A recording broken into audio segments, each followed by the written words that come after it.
Ajaib sungguh anugerahmu menyelamatkanku, pulihkan hidupku, nyata besar kuasa-Mu, layakkan ku menyembah-Mu.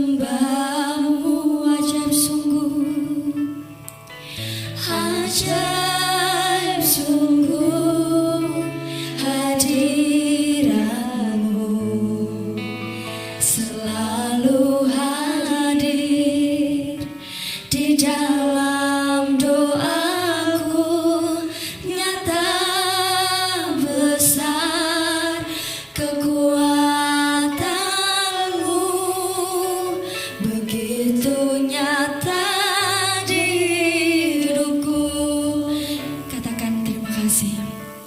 Terima kasih Yesus buat kasih-Mu. Kau datang hampiri diriku, Kau tarik hidupku ke tatamu, untuk kemuliaan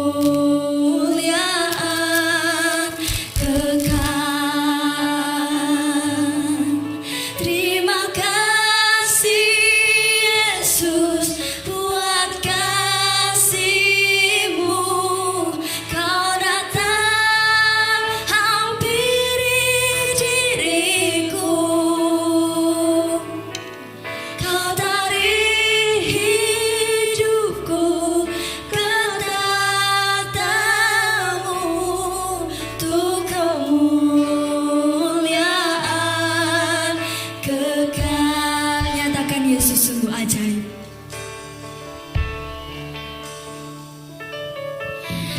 Ajaib sungguh hadirat-Mu, selalu hadir, selalu hadir di dalam doaku, nyata besar kekuatan-Mu, begitu nyata di hidupku. Terima kasih, terima kasih Yesus buat kasih-Mu. Kau datang hampiri diriku, Kau tarik hidupku ke tatamu, untuk kemuliaan kekal.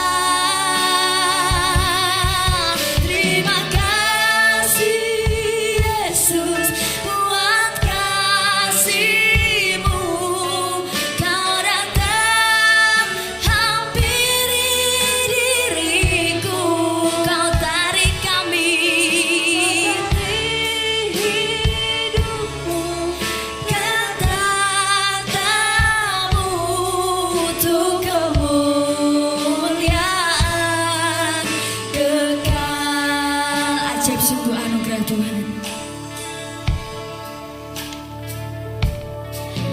Ajaib sungguh hadirat-Mu, selalu hadir di dalam doaku, nyata besar kekuatan-Mu, begitu nyata di hidupku. Dengan iman katakan terima kasih Yesus. Terima kasih Yesus buat kasih-Mu. Kau datang hampiri diriku, Kau hampiri kami, Kau tarik hidupku ke tatamu, untuk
Semua karena anugerah-Mu saja Yesus.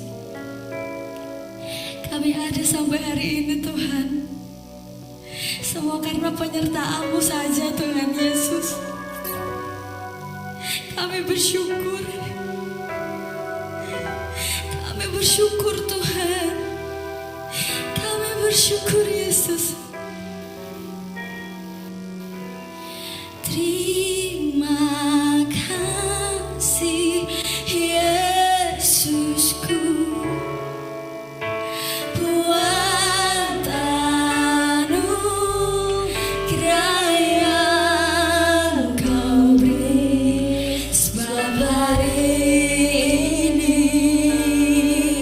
Tuhan adakan syukur bagimu. Terima kasih, terima kasih, terima kasih Yesusku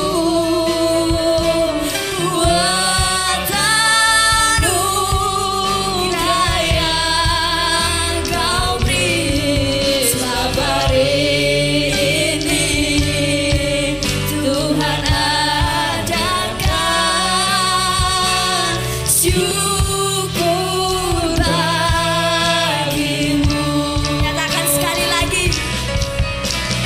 Terima kasih Yesusku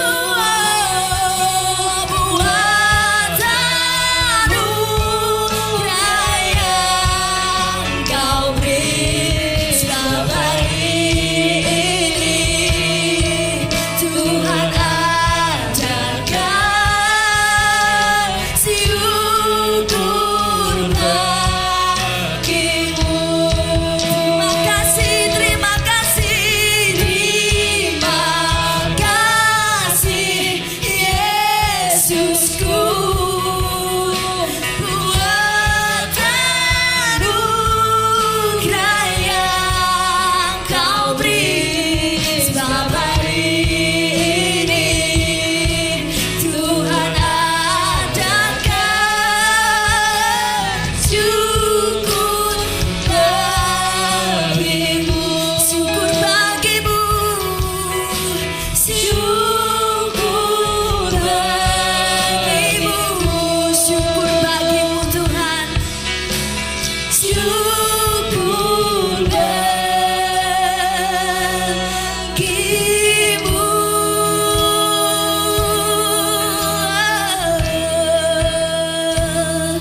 Bersorak-sorai buat Tuhan kita Yesus Kristus. Haleluya. Bapak Ibu bersukacita, amin. Amin. Bapak Ibu bersemangat, amin. Banyak yang kita lalui sepanjang hari ini. Bahkan sampai detik ini Tuhan masih setia. Tuhan masih setia terhadap kita meskipun kita kadang goyah Bapak Ibu ya. Kita mau angkat satu pujian. Tuhan memberiku kegirangan. Sampai hari ini kita bersukacita hanya karena Tuhan Yesus. Amin. Angkat satu pujian. Tuhan memberiku kegirangan dan sukacita melimpah, minyak yang baru dicurahkan. Haleluya, ku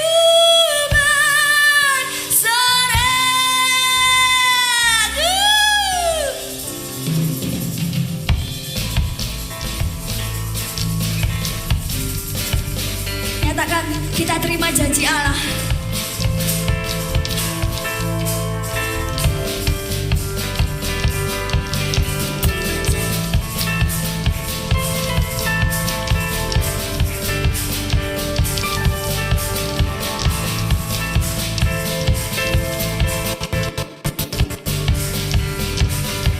Ku terima janji Allah. Bagi kaum Yehuda, umat yang berdoa.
Tuhan kita Yesus Kristus.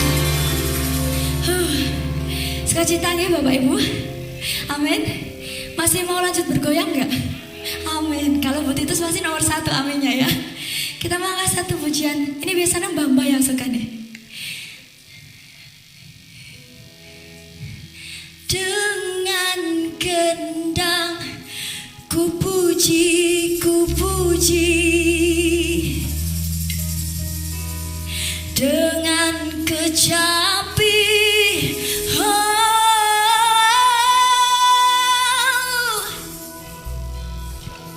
ku bernyanyi haleluya. Yesus kekasihku. Kita ulangi lagi ya Bapak Ibu. Mbak, yuk Mbak, suaranya Mbak ya. Dengan kendang ku puji, dengan kecapi,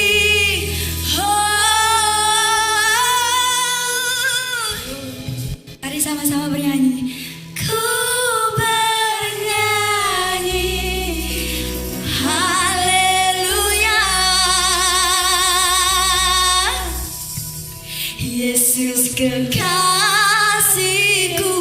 Musik.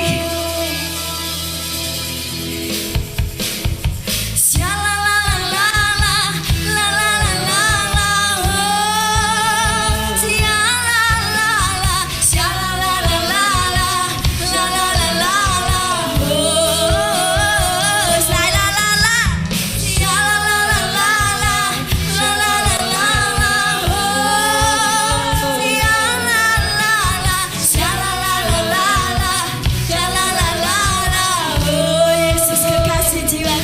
Yesus kekasih jiwaku, sungguh ku percaya padamu, karena kasih-Mu padaku, Kau tebus dosaku. Dari terbit matahari, dari terbitnya matahari, amin, dan sampai terbenamnya, ku angkat lagu pujian, tinggikan nama-Mu.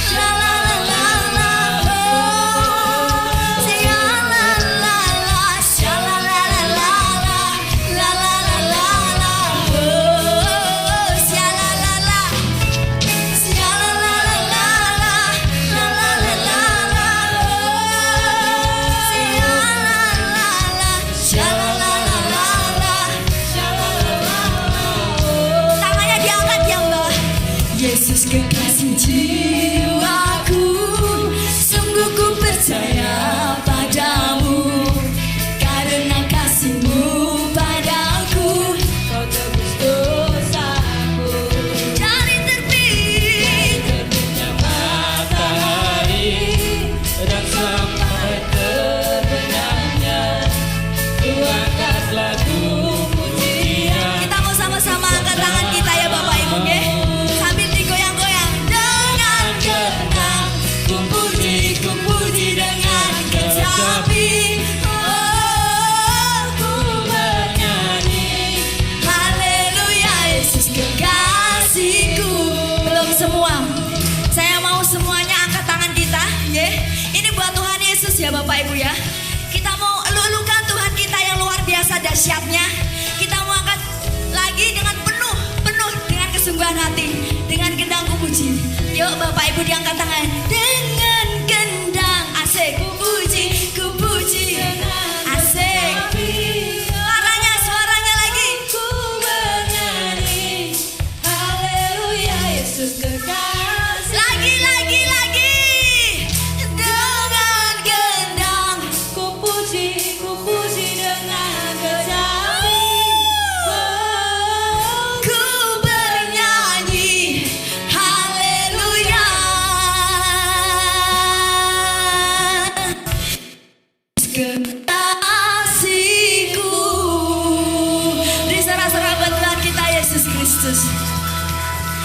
Silakan duduk Bapak Ibu Saudara.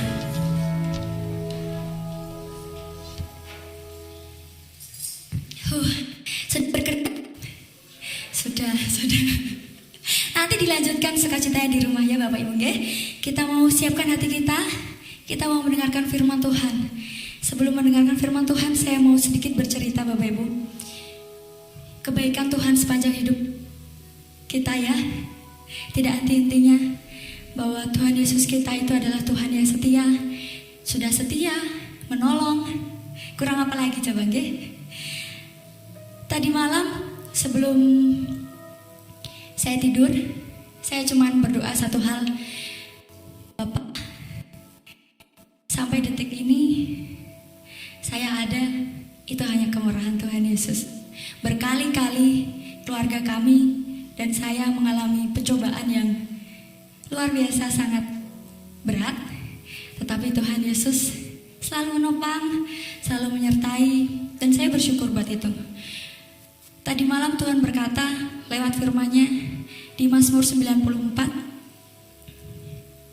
jika bukan Tuhan yang menolong aku, nyaris aku diam di tempat yang sunyi. Kita flashback ke dulu ya Bapak Ibu. Sebelum saya kenal Tuhan, sebelum saya tahu apa itu kekristenan, sebelum saya tahu apa itu Tuhan Yesus, jatuh bangun di dalam dosa. Orang tua saya meyakini dulu bolak-balik ke dukun. Banyak sekali yang terjadi. Tapi Tuhan langsung tangkap. Tuhan langsung ambil keluarga kami. Tuhan tarik ke dalam bait-Nya. Dan Tuhan bilang, ikutlah aku. Percayalah padaku. Itu semua kasih karunia Tuhan Yesus. Amin Bapak Ibu. Dan sampai detik ini, meskipun banyak sekali beban, pergumulan, kita semua punya pergumulan masing-masing ya. Tetapi Tuhan yang sama, yang menarik saya, yang menolong saya, juga akan menolong Bapak Ibu Saudara di tempat ini. Kita mau angkat satu pujian, Yesus penolong yang setia.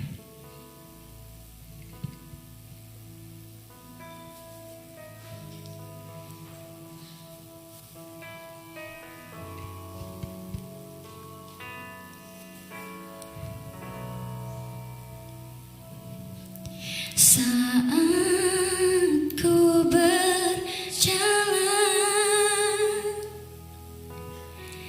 kasih-Mu menerangi langkahku.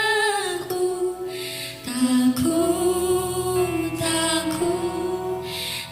ku bimbang, karena ku tahu Kau bersama.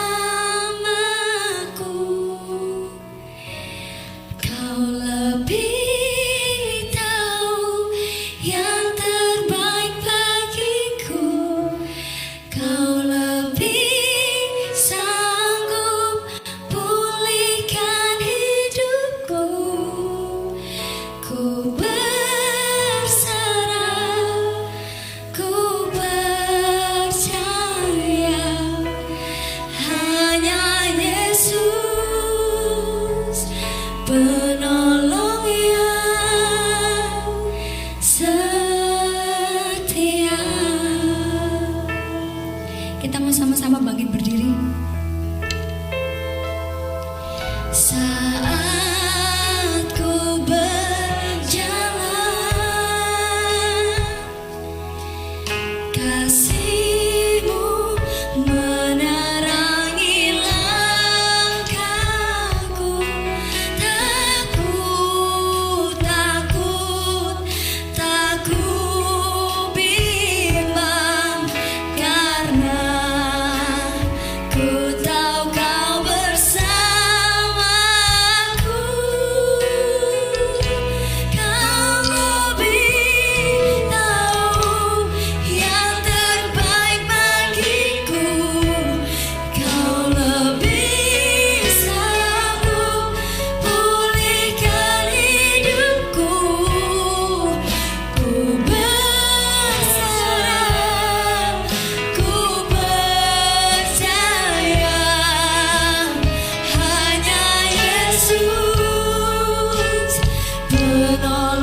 Sungguh demikian pengakuan kami kepadamu Bapa.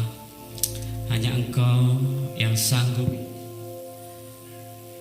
Engkau yang mampu dan selalu setia untuk menolong daripada setiap kami. Terima kasih Bapa pada pagi hari ini. Sebentar kami akan belajar akan kebenaran firman-Mu. Mari Bapa, biarlah pengurapan-Mu turun atas setiap kami. Roh hikmat kewahyuan surgawi mengalir buat setiap kami, sehingga pada pagi siang hari ini firman-Mu boleh kami terima. Firman-Mu boleh hidup di dalam kehidupan kami dan memampukan kami untuk hidup seturut dengan kehendak dan rencana-Mu.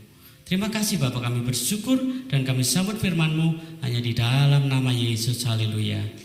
Amin. Silakan duduk Bapak Ibu. Shalom. Shalom. Ya, puji Tuhan.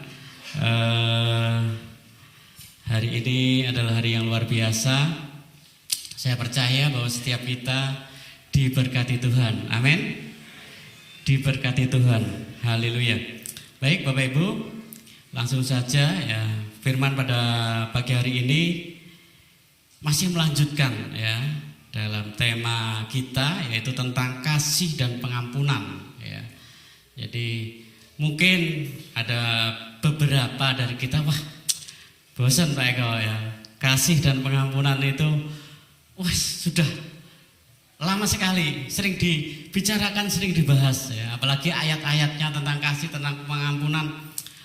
Mungkin Pak Eko belum lahir ya, saya sudah hafal ayatnya itu ya.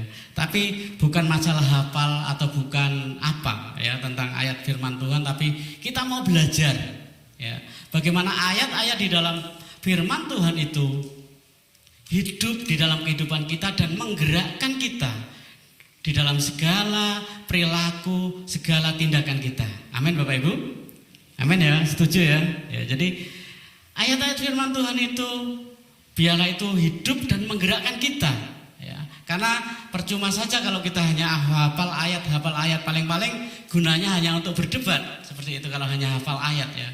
Tetapi bagaimana ayat demi ayat firman Tuhan yang setiap saat, setiap waktu kita dengar itu mampu hidup dan menggerakkan kehidupan kita. Amin. Ya. Yang pertama dari Roma pasal 11 ayat 36 dikatakan demikian, sebab segala sesuatu adalah dari Dia dan oleh Dia dan kepada Dia. Bagi Dialah kemuliaan sampai selama-lamanya. Ya. Kalau hari ini kita ada, saya percaya ya, yang saat ini ada itu juga karena Dia, karena Tuhan. Amin. Sampai hari ini kita masih bisa beribadah bersama-sama itu juga karena Tuhan, bukan karena kuat gagah kita. Amin. Ya, karena kasih Tuhan yang diberikan pada kita sehingga memampukan kita untuk kita ada di tempat ini. Ya. Saudara-saudaraku yang kekasih, ya, marilah kita saling mengasihi. Ya. Ya, saling mengasihi, sebab kasih itu berasal dari Allah dan setiap orang yang mengasihi lahir dari Allah dan mengenal Allah. Ya. Barang siapa tidak mengasihi, ia tidak mengenal Allah, sebab Allah adalah kasih. Bapak Ibu yang dikasihi Tuhan, kalau kita berbicara tentang kasihnya Tuhan buat kita, maka seperti puji-pujian mengatakan, kasih Tuhan itu tak ada habis-habisnya. Amin. Tidak ada habis-habisnya. Sekalipun seringkali kita ya di dalam kita belajar mengasihi sesama karena kita sudah menerima kasih Tuhan, kadangkala kita sering mengalami kegagalan dan kegagalan. Tetapi sekali lagi, kalau kita manusia bisa gagal, Tuhan di dalam kasih-Nya tidak pernah gagal. Amin. Tuhan dalam kasih-Nya tidak gagal ya. Karena sekali lagi ya, di dalam kasih Tuhan ya, kasih-Nya Tuhan kepada kita, yang dikatakan kasih Tuhan itu dalam bahasa Alkitabnya ya, bahasa Yunani itu adalah agape. Itu adalah kasih yang sempurna, kasih yang tidak menuntut balas, kasih yang tidak memerlukan syarat-syarat. Dia mengasihi ya, dia mengasihi. Tidak peduli siapa kita, tidak peduli apa kondisi kita. Apakah manusia itu mau menerima kasih Allah atau tidak, Yesus mengasihi manusia dengan mati di atas kayu salib. Amin. Ya. Yang sebentar lagi kita akan memperingati nanti hari tanggal 2 itu hari apa ya? Jumat ya. Jadi Tuhan mengasihi kita tanpa syarat. Dia tidak tanya dulu kepada kita, kalau aku mati bagi engkau apakah engkau mau menerima? Dia tidak mengatakan itu. Tapi yang jelas kasih Tuhan itu sempurna. Ya. Kasih Tuhan di dalam menyelamatkan, di dalam mengampuni kita, mengampuni manusia itu adalah sempurna, ya, tanpa syarat. Sehingga mari kita belajar, sekali lagi, mari kita belajar bagaimana menerapkan kasih Tuhan itu di dalam setiap kehidupan kita. Karena saya percaya, ya, kalau firman Tuhan datang kepada kita secara berulang-ulang, ya, secara berulang-ulang, itu pasti adalah sesuatu yang penting. Ya. Kalau perintah yang diulang-ulang itu pasti sesuatu yang penting, yang utama. Ya. Demikian juga di dalam kekristenan, ya, yang namanya kasih dan pengampunan itu adalah pasangan. Seperti halnya dua sisi mata uang yang nggak bisa dipisahkan. Di mana ada kasih, di situ harus ada pengampunan. Ya. Di mana ada pengampunan, pasti di situ juga ada kasih. Orang nggak bisa mengasihi kalau tidak dibuktikan melalui pengampunan. Orang tidak akan bisa mengampuni kalau dia tidak mengasihi. Sekalipun abot, ya. Saya sering kali ngomong abot, ya, berat. Yang namanya mengasihi, yang namanya mengampuni itu berat. Tetapi mau tidak mau, kalau firman Tuhan katakan, ya, kamu harus mengasihi, bahkan mengasihi musuhmu, mengasihi orang yang menganiaya kamu. Ya, bisa tidak bisa atau mau tidak mau kita mesti melakukan. Amin. Harus belajar. Amin. Ya, belajar. Karena sekali lagi saya katakan memang tidak mudah, ya, tidak mudah. Nah, tetapi sekali lagi saudara-saudara yang kekasih, marilah kita saling mengasihi. Ya. Marilah kita saling mengasihi. Ajakan, ya, dari Rasul Yohanes yang dimana dikenal sebagai Rasul Kasih, dia mengajak kita untuk mengasihi. Nah, demikianlah tinggal ketiga hal ini, yaitu iman, pengharapan, dan kasih. Dan yang paling besar diantaranya ialah kasih. Ya. Iman, kita percaya kepada Yesus, kita percaya bahwa hanya satu-satunya juru selamat, yaitu Yesus Tuhan. Amin. Pengharapan kita sebagai anak-anak Allah, kalau kita nanti dipanggil Tuhan, kapanpun pasti terima hidup kekal. Amin. Kita anak-anak Tuhan, dimanapun kita ada, kondisi apapun, Tuhan pasti menjaga. Amin. Itu pengharapan kita. Yang ketiga, yang terbesar di antara iman, pengharapan, dan kasih adalah kasih. Kenapa kasih yang terbesar? Ya. Kenapa kasih yang terbesar? Karena kasih itu adalah Allah sendiri. Ya. Allah adalah kasih. Jadi kalau kasih itu adalah Allah sendiri, mari, ya, kita belajar. Dan kita bahkan tidak hanya belajar, ya. Belajar itu kalau anak sekolah, ya, belajar sekarang ini kan belajar langsung praktek, betul ya Bapak Ibu, ya. Belajar praktek. Nah, kalau yang sekolah di SMK itu banyak prakteknya, tapi sekarang kayaknya SMA pun demikian, ya. Belajar tidak hanya teori, tapi belajar juga ada prakteknya. Nah, demikian halnya dengan kita. Nah, kasih itu apa? Kenapa kok yang terutama adalah kasih di antara yang lain? Yang apakah iman nggak perlu atau pengharapan nggak perlu? Enggak. Tapi artinya yang terutama, ya, yang lebih besar, yang terutama, ya, itu adalah harus dinomorsatukan, harus dikerjakan, ya, lebih. Karena kalau kita berbicara tentang iman, itu adalah sesuatu yang nggak kelihatan. Kita berbicara tentang pengharapan pun adalah sesuatu yang masih belum kelihatan. Tapi kita harapkan, kita yakini, kita percayai. Tapi kalau kita berbicara tentang kasih, ya, kita sedang berbicara tentang kenyataan di dalam kehidupan kita. Amin, Bapak Ibu. Ya, kita nggak bisa mengatakan aku mengasihi, tetapi tanpa ada tindakan kasih. Mesti harus ada tindakan kasih. Ya. Sehingga kasih itu adalah menjadi yang utama lah. Kasih itu apa? Ya. Kasih itu apa? Ya, kalau dalam 1 Korintus pasal yang ke-13 ayat 4 sampai 8, ya. Di sana dikatakan ada kasih itu sabar, kasih itu apa? Murah hati, kasih itu lemah lembut, kasih itu tidak cemburu, kasih itu memaafkan, tidak menyimpan kesalahan orang, kasih itu tidak sombong. Ya, saya percaya Bapak Ibu bisa hafal. Saya yakin ya, udah hafal ya. Tinggal mari kita belajar. Nah, di dalam 1 Korintus 14 ayat yang pertama, pertama, kejarlah kasih itu dan usahakanlah dirimu memperoleh karunia roh, terutama karunia untuk bernubuat. Ya. Kasih ya, harus dikejar, tapi juga ada tindakan untuk berusaha memperoleh karunia roh. Ya. Ini nasihat. Ya. Kenapa? Ya, orang Kristen diharapkan, ya, dianjurkan untuk memperoleh karunia roh. Ya. Kenapa? Karena di dalam praktek kehidupan kita sehari-hari, di mana kita mengerjakan kasih, tanpa kasih karunia daripada Tuhan, kita tidak mampu sebagai manusia. Ya. Tanpa kasih karunia daripada Tuhan, tanpa kemurahan Tuhan, anugerah Tuhan, kita nggak mampu. Nah, kemudian kenapa hubungannya dengan karunia roh? Ya, karena kalau orang-orang yang sudah dipakai oleh Tuhan, diberikan kasih karunia, ya, karunia roh, dia akan bisa bertindak, ya, akan bisa mengerjakan kasih di atas rata-rata. Katakan di atas rata-rata. Ya. Kalau saya boleh tanya, nilai matematika sekarang anak SD rata-ratanya berapa? Nilai 70, 75? Yang anaknya yang masih SD, halo? Ya.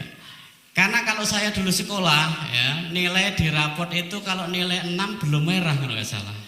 Masih hitam, betul Bapak Ibu ya? Apalagi yang di atas saya. Lah, kalau anak SD sekarang Bapak Ibu nilai 70 matematik di rapot tuh masih merah. Ya. Berarti belum sampai rata-rata 70 loh, belum sampai rata-rata. Ya. Karena rata-ratanya 75. Jadi sebelum mencapai angka 75 masih merah. Nah, Bapak Ibu, orang-orang Kristen yang biasa-biasa saja, ya, orang-orang Kristen yang biasa-biasa saja, yang tidak masuk pada tingkatan di mana karunia roh bekerja di dalam kehidupan orang percaya, maka hidupnya biasa-biasa saja. Ya. Hidupnya biasa-biasa, dianggap alah biasa, ya, biasa, pokoknya biasa. Marah, tidak sabar, ngamuk, dendam, dianggap wis menungso ya ngono iku. Itu adalah orang-orang Kristen yang ya levelnya biasa. Berbeda dengan orang-orang Kristen yang sudah masuk di dalam kasih karunia Tuhan, apalagi masuk di dalam tarafnya yang naik sedikit ya. Masuk di dalam karunia rohani. Ya. Sudah tidak bisa hidup yang biasa-biasa saja. Ada kesalahan, ya, cepat-cepat dia minta ampun. Memiliki dendam, apakah bisa? Sakit hati, apakah bisa? Bisa. Tapi berusaha untuk tetap melepaskan, mengampuni. Tapi bagi orang Kristen yang sekali lagi ya saya bilang, yang tarafnya adalah biasa, ya dianggap biasa saja. Jotaan karo tonggone dianggap biasa, ngamuk-ngamuk karo tonggone biasa gitu. Tapi sekali lagi tidak demikian seharusnya, ya. Karena sekali lagi kejarlah kasih. Artinya mengejar itu kita berusaha, namanya mengejar itu pasti berlari. Amin Bapak Ibu.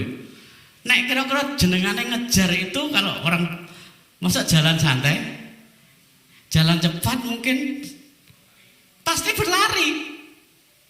Nek sepeda motor yang namanya ngejar, nggak mungkin jalan biasa, sama di ngegas, ngegas ya. Kejarlah kasih.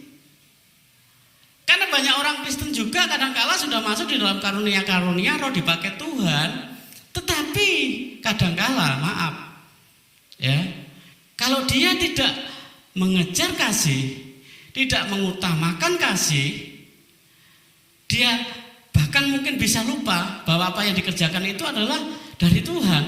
Ya, bisa jatuh kepada yang namanya kesombongan. Bisa jatuh kepada yang namanya keangkuhan. Nek ora aku, wah ya, nek ora aku ra iso ya.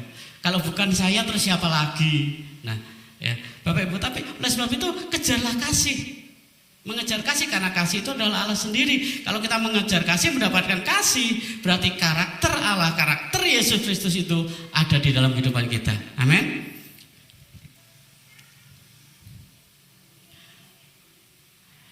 Dalam kasih Allah ya, ada pengampunan yang tak terbatas. Ya, ini statement.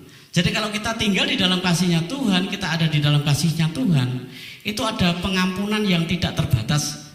Ya, kalau kemarin disampaikan apakah 7 kali, pokoknya intinya dalam kasihnya Tuhan, pengampunan tidak terbatas. Sekalipun abot Bapak Ibu ya, berat ya, tetapi tidak terbatas. Ya mau tidak mau harus mengampuni. Intinya seperti itu, harus memaksakan diri, sehingga sekali lagi kita butuh kasih karunia Tuhan, pengurapan Tuhan untuk memampukan kita ya, untuk mengampuni, untuk mengasihi. Nah, sekarang kasih Allah ya, kasih Bapa itu dicatatkan di dalam kehidupan sehari-hari, di dalam kehidupan kepada sesama. Yang pertama dalam catatan saya akan melihat pertama dinyatakan kepada anak yatim dan janda. Di sini siapa yang yatim? Angkat tangannya bisa. Yatim piatu ada banyak Pak Adi ya, saya juga yatim piatu Pak Adi. Iya, ya. Yang janda. Ya, firman Tuhan katakan demikian, buat saya bacakan ya, daripada nanti saya darani ngawur karena di situ nggak patek kelihatan ya. Di dalam Ulangan 10 ayat yang ke-17 dikatakan, Allah segala Allah dan Tuhan segala Tuhan, Allah yang benar, kuat dan dahsyat, yang tidak memandang bulu ataupun menerima suap ya, yang membela hak anak yatim dan janda ya. Jadi bersyukur kalau jadi anak yatim atau jadi janda. Amin. Yang di depan ketawa-ketawa. Wah, Mas Eko. Pak Eko ya. Ya maksudnya dalam kondisi kita saat inilah seperti itu. Jadi yang enggak janda ya jangan pengen jadi janda kan gitu. Yang apa? Yang kondisi kita saat ini bersyukur ya, karena kita dibela Tuhan ya. Nyatakan kasih Tuhan dinyatakan kepada anak yatim dan janda, itu dalam Ulangan ya. Nah, dan yang kedua kasih Tuhan itu dinyatakan yang pertama ya, yang kedua ini terutama adalah orang-orang kudus ya. Ini dalam Yohanes, sebab Bapa sendiri mengasihi kamu karena kamu telah mengasihi aku dan percaya bahwa aku datang dari Allah. Orang-orang yang datang dari yang mengasihi Yesus ya, orang-orang yang percaya pada Yesus itu mendapatkan prioritas yang utama, menerima kasih Tuhan. Semua manusia memang ya, Tuhan juga mengasihi mereka. Mereka berdoa sekalipun istilahnya gini, sekalipun mereka meminta, mereka berdoa di luar Yesus ya, doa mereka juga dikabulkan Bapak Ibu ya. Karena Tuhan menurunkan hujan bukan untuk orang benar tok, untuk semua orang. Tuhan menerbitkan matahari juga untuk semua orang. Tetapi bagi orang-orang yang percaya kepada Yesus, yang menerima Yesus sebagai Tuhan dan Juru Selamat, yang disatukan, dikuduskan, dibenarkan di dalam Yesus, mereka adalah biji matanya Tuhan. Amin. Angkat tangan yang merasa biji matanya Tuhan. Haleluya ya. Kita adalah biji matanya Tuhan, mendapatkan perhatian khusus dari Tuhan ya. Selanjutnya Tuhan juga memperhatikan, menyatakan kasih-Nya ya, di dalam Yohanes 3 ayat yang ke-16. Ada yang hafal Yohanes 3 ayat 16? Karena begitu besar kasih Allah akan dunia ini sehingga Ia mengaruniakan anaknya yang tunggal supaya setiap orang yang percaya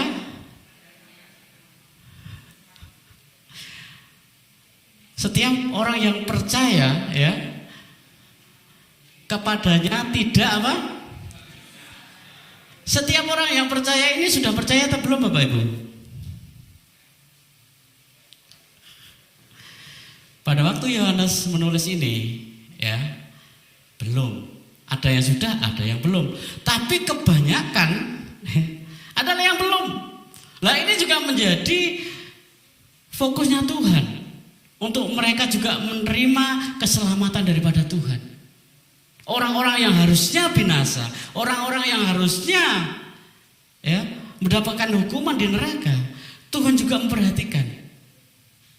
Tuhan juga mengasihi mereka. Dan ini Bapak Ibu, justru inilah yang menjadi tugas dan tanggung jawab kita untuk menyatakan kasih kita, kasih Allah yang sudah berikan kepada kita, untuk kita meneruskannya kepada mereka, kepada orang-orang yang belum mengenal Tuhan ya, kepada orang-orang yang belum mengenal Tuhan.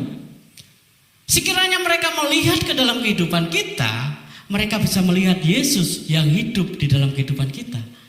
Sehingga orang-orang yang belum percaya ya, orang-orang yang belum kenal Yesus bisa mengenal Yesus melalui kehidupan kita. Ini adalah tugas dan tanggung jawab kita. Kita memberitakan Injil ya, para penginjil ya, hamba Tuhan memberitakan Injil ya, memberitakan firman Tuhan, mengabarkan kabar baik kepada dunia, kepada orang-orang di luar sana. Harus ditopang juga dengan kehidupan orang-orang Kristen yang ada di sekitarnya.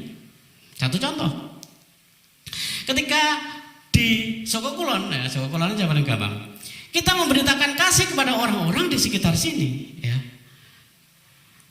Kita mengatakan Tuhan Yesus baik, Tuhan Yesus luar biasa ya, kepada orang-orang di sekitar tempat ini. Nah, mereka ya pasti masih tanda tanya. Kalau melihat Tuhan Yesus baik, itu Tuhan Yesus baiknya seperti apa?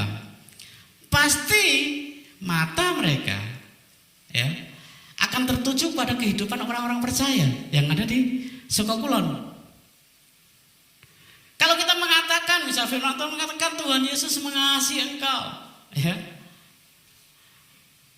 orang di luar sana akan melihat ke dalam kehidupan orang-orang Kristen, orang-orang percaya.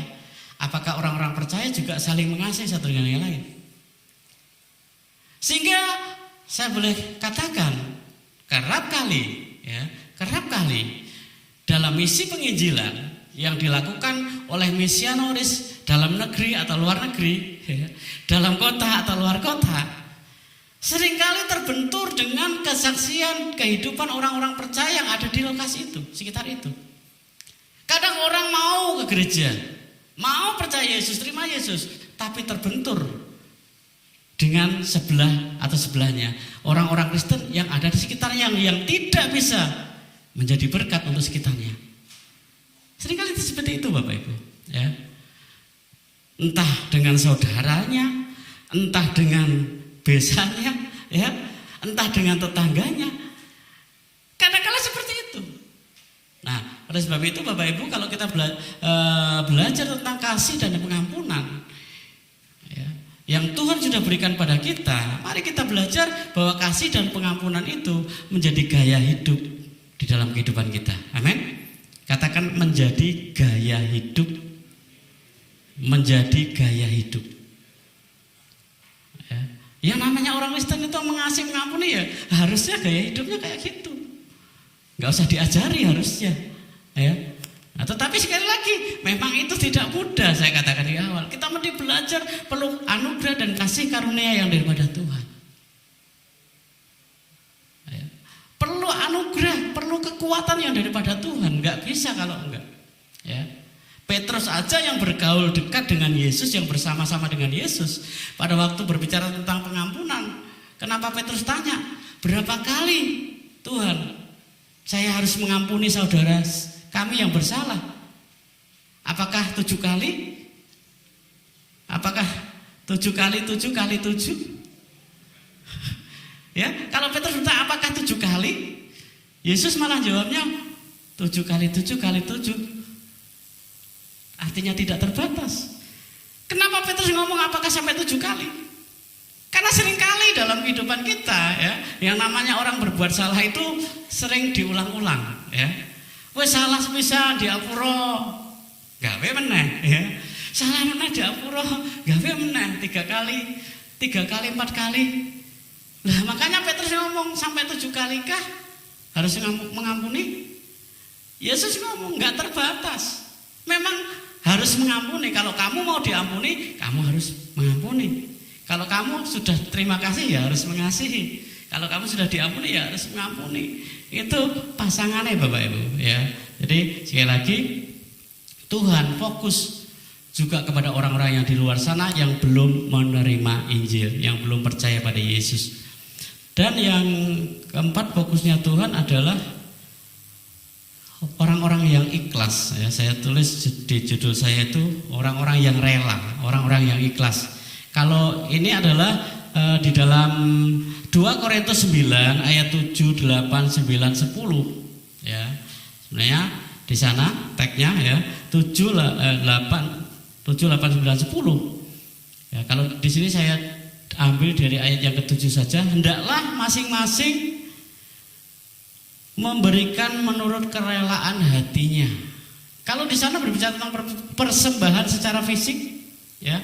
Tapi hari ini tidak hanya persembahan secara fisik, tapi juga secara roh, secara hati. Bagaimana pada hari ini kalau kita hadir di tempat ini, kita ke gereja, ikhlas gak kita ke gereja? Itu juga kadang pertanyaan. Kadang ada orang yang ke gereja itu gak ikhlas ya. Maksud ya, ke gereja tapi gak ikhlas. Terus piye Pak kok ke gereja kok gak ikhlas? Ketok ayo mangkat kok. Ke gereja tapi nggak ikhlas itu bisa ya, karena orang Kristen, orang percaya itu sudah di mata umum bahwa ke gereja itu adalah hari Minggu, sehingga pada hari Minggu mesti ke gereja itu menjadi beban. Walah minggu meneh kita lagi wingi kok minggu meneh ya, bisa jadi beban. Sehingga bisa saya katakan berarti nang gereja ini ora ikhlas nek ngono. Padahal yang namanya ke gereja, datang ke rumah Tuhan itu mestinya dengan sukacita. Amin Bapak Ibu. Sehingga kalau tadi saya perhatikan dari belakang sana ya, WL ngajak, ayo angkat tangannya. Sampai Mbak Moni di sini kemeringat Bapak Ibu. Saya percaya kalau jadi WL itu ya, nih jadi WL Bapak Ibu. Terus terang ya, kalau saya jujur, saya di jadwal WL sama di jadwal firman Tuhan mesti milih firman Tuhan. Karena firman Tuhan pokoknya belajar terus belajar, istilahnya pribadi ya, belajarnya pribadi. Tapi yang namanya WL Bapak Ibu mesti kompak dengan tim musik, dengan singer, dengan tamborin ya. Meh latihan naik angele sakpol ngatur jadwal. Yang sana bisa jam ini, yang sini nggak bisa ya. Yang sana, aku bisa jam 7, yang sini nggak bisa jam 7. Piye nek jam 4 ae. Bayangin, ada kan pernah latihan jam 4 sore ya. Jadi pada waktu dia memimpin di tempat ini, ya, kemudian lagunya sukacita, delok jemaate kemudian, ya, kasihan Bapak Ibu ya, kasihan. Apakah lagu yang dipilih kurang pas? Ya, apakah ana sing gak senang dengan lagu yang dipilih? Kan tentunya yang namanya pujian semua kan untuk kemuliaan Tuhan. Amin. Iso ra iso melu ae ana teke ya. Mungkin kalau tagnya kurang jelas, lampu di depan bisa dimatiin aja nggak apa-apa. Ya. Biar tagnya jelas tapi kelihatannya saya berdiri di paling belakang sana dekat pagar ya, dekat jalan, itu kelihatan Bapak Ibu tag yang di sini. Jadi masih gak iso lagune, wah lagune anyar iku Mbak Moni ya. Ya melu-melu gratul-gratul lah mengikuti iramanya, hatinya, yang penting rohnya. Amin. Masalah kita nggak bisa mengucapkan lagunya nggak masalah, yang penting roh kita itu ada sukacita. Amin. Ada kerelaan, keikhlasan. Nah, saya punya teman dulu tuh sering komplain gini, wah ibadah nok nggonmu wakil aku. Loh kenapa Pak? Lah piye? Ket masuk pertama langsung ngadeg sampai firman Tuhan lagi duduk ya. Ada ya. Tapi saya juga bersyukur kalau jemaat di sini luar biasa. Amin. Berikan sorak-sorai buat Tuhan. Ya. Sekalipun dari pertama WL ngajak berdiri, ya berdiri sampai duduknya baru firman Tuhan. Luar biasa, ya. Pernah ada teman yang kesini, wah gak wani aku Pak, ibadah nak nggonmu Pak. Waduh, ya. Berdiri dari awal. Tapi kemudian juga ada yang komplain, ya. Jadi satu lagu pertama berdiri, kemudian silakan duduk, ya duduk. Terus sebentar lagi berdiri. Terus nyeletuk gini, ngade kena ya. Ada Bapak Ibu. Jadi ya, yang ingin saya katakan, kalau kita datang kepada Tuhan mempersembahkan apapun juga, ya, hati kita, tubuh kita, mari kita datang dengan hati yang sukarela, hati yang ikhlas. Apalagi kalau misalnya berbicara tentang misalnya persembahan, kalau yang di sini kan nominal uang, ya misalnya uang. Puji Tuhan kalau sekarang di amplop jadi rapi Bapak Ibu ya. Kadang-kala kan jika suka harus jadi bagian persembahan dadak meliriti, nek perlu disetrika dhisik saake Bapak Ibu ya. Jadi lebih baik begini Bapak Ibu, misalnya berbicara tentang persembahan, yo ambilnya amplop hari ini pada waktu pulang, ambil dulu. Jadi tolong yang bagian amplop disediakan yang lebih banyak. Jadi nek pas gini pulang ambil amplop ngisine teng griya. Jadi nek nanti hari Minggu ke sini, di sini rasa ini ribet ngono, ya. Betul Pak ya? Enggak.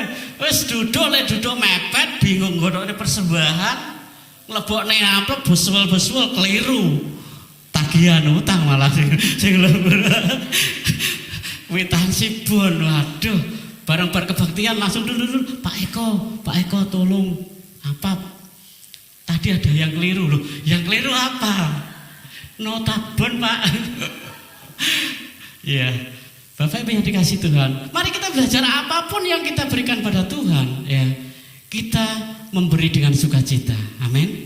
Memberi dengan sukacita. Tuhan ya tidak, ya saya pernah menyampaikan ada persembahan sepeser atau yang berpeser-peser ya berlimpah-limpah. Tapi yang Tuhan lihat adalah cara kita memberikan. Nominal Tuhan yang tahu, ya jumlah yang kita berikan Tuhan yang tahu. Tapi Tuhan lebih memandang adalah hati kita, kerelaan kita. Karena itu yang akan menyenangkan hati Tuhan. Haleluya. Sampai mana tadi ya? Oh, haleluya. Nah, ada statement demikian, kekristenan tanpa kasih adalah suatu apa? Kegagalan. Ya, jadi nek wong Kristen orang duwe kasih ya wis mospro gitu. Karena kita juga telah menerima pengampunan. Nah, ini berbicara tentang pengampunan, tetapi hendaklah kamu ramah seorang terhadap yang lain, penuh kasih mesra dan saling mengampuni sebagaimana Allah di dalam Kristus Yesus telah mengampuni kamu. Jadi Bapak Ibu, jadi pada waktu kita mengasihi, kita mengampuni, itu sebenarnya hanya ungkapan terima kasih kita pada Yesus. Karena Dia sudah mengasihi kita, sudah mengampuni kita. Yang terakhir Bapak Ibu, haleluya ya, sebar. Pengampunan sebagai wujud kasih ya. Jadi kalau kita mengampuni itu berarti kita mewujudkan kasih. Amin. Ya, jadi senang wis terakhir ya, guyu-guyu doang. Haleluya. Mari saya undang kita untuk bangkit berdiri. Haleluya. Tuhan memberkati kita. Amin. Haleluya. Ya, silakan singer WL. masuk dulu, baru kita nanti berdoa. Jadi kita direkam di sana. Kadang-kala hamba Tuhan berdoa, kelihatan di sana jalan-jalan ya. Ya lebih baik maju dulu. Iya, haleluya. Mbak Moni belum tak kasih mic. Ya, ayo monggo masuk semuanya dulu.